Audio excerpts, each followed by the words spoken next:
Pour une meilleure expérience, l'utilisation d'un casque audio est conseillée.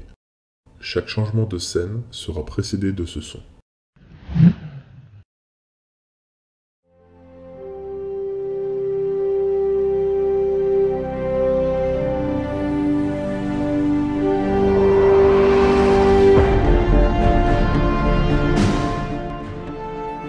La vie est faite d'une série de points. Parfois, on a l'impression que rien n'a de sens. On se demande pourquoi est-ce que ça m'arrive, à moi. Mais lorsqu'on regarde en arrière, on voit que tous les points sont connectés. Non, sérieusement, ils sont vraiment connectés.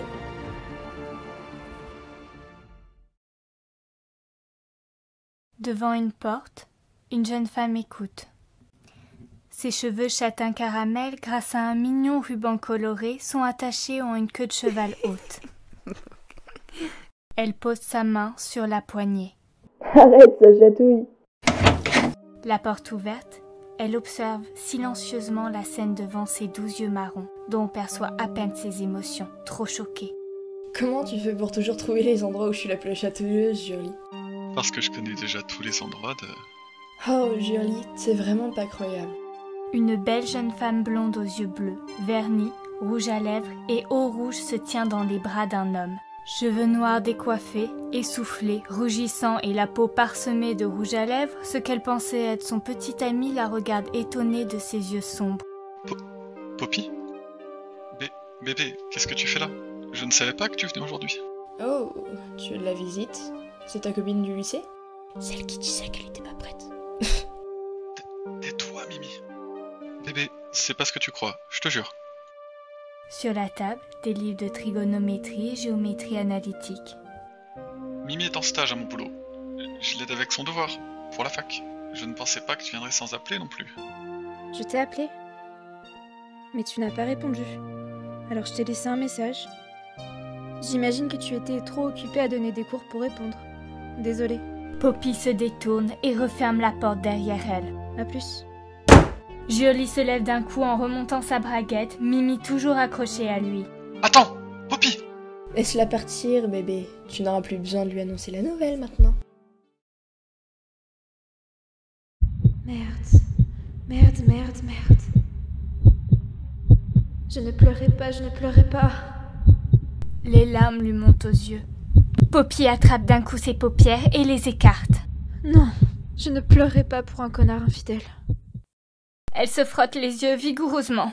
Oh la vache, ça fait mal. Super. J'allais demander à Jewelry de me ramener à la gare. C'est mort maintenant. Elle retire les mains de son visage. Oh, Tournant la tête, elle le voit. il est toujours là. Le scooter que j'ai offert à Jewelry avant de déménager en ville pour le travail.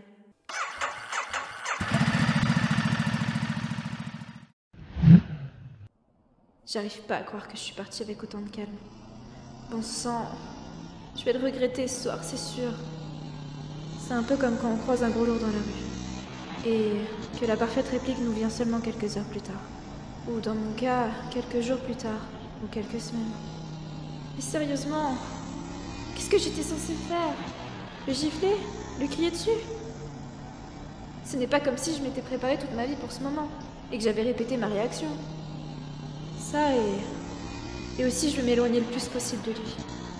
Ce n'était peut-être pas la réaction la plus satisfaisante, mais je ne suis pas du genre à aimer la confrontation. Des mèches de cheveux s'échappent de son casque pour voler au vent. Poppy a les larmes qui reviennent. Mais et si tout était de ma faute? Est-ce qu'il s'est senti seul? Après tout, on était dans une sorte de relation à distance, parce que je suis partie d'ici pour aller travailler en ville. Alors est-ce que c'était de ma faute? Peu importe. Mince, il faut que je me mouche, j'ai de la morve partout sur le visage. Son visage en larmes, ses yeux se ferment.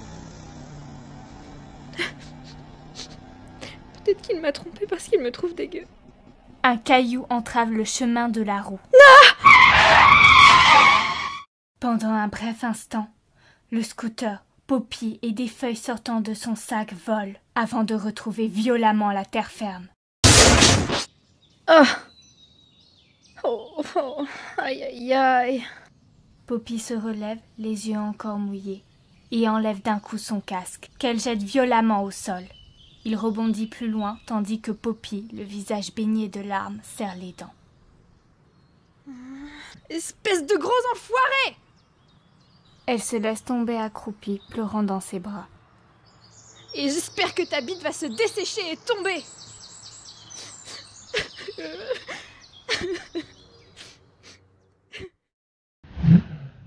Quelques heures plus tôt, dans la ville de Narin.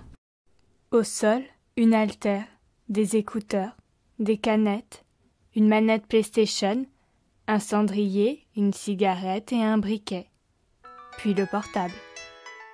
Il ouvre ses yeux ambres. Merde, j'ai mal à la nuque. Mais qui peut bien m'appeler aussitôt? Il regarde son téléphone, le prend.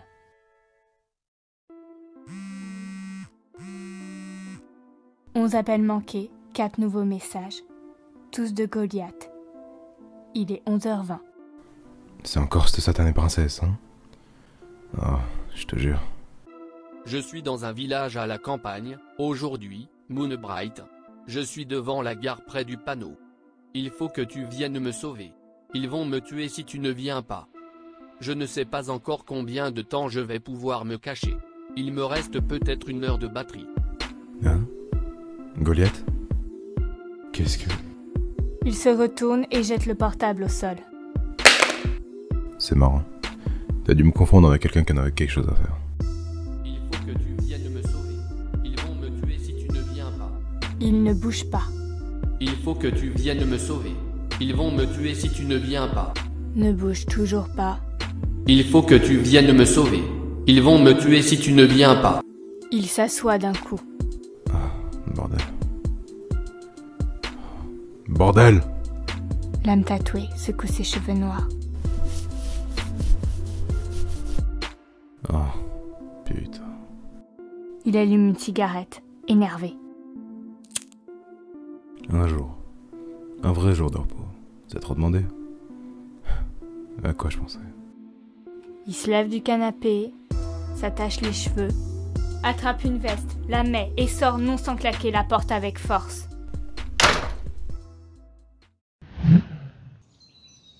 Poppy, toujours assise par terre, s'essuie les yeux. Oh, bon sang. Depuis combien de temps je pleure? Il faut que je retourne au bureau maintenant. Même si je dois admettre que ça fait du bien. Mince. Je n'avais pas vu que mon bras et mon genou saignaient.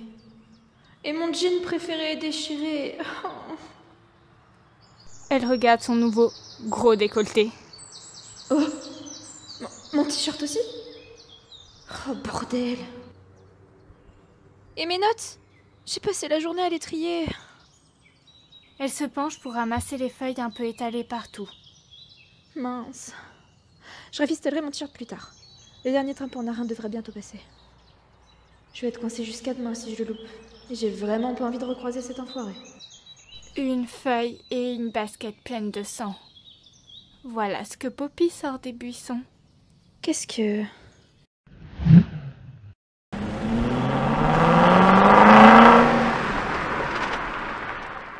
Une belle voiture rouge s'arrête près d'un panneau qui indique vers la gauche la gare de Moonbright. L'homme aux yeux perçants et à la chevelure sombre en sort, ouvre son paquet de cigarettes et en prend une. Il est où ce petit con?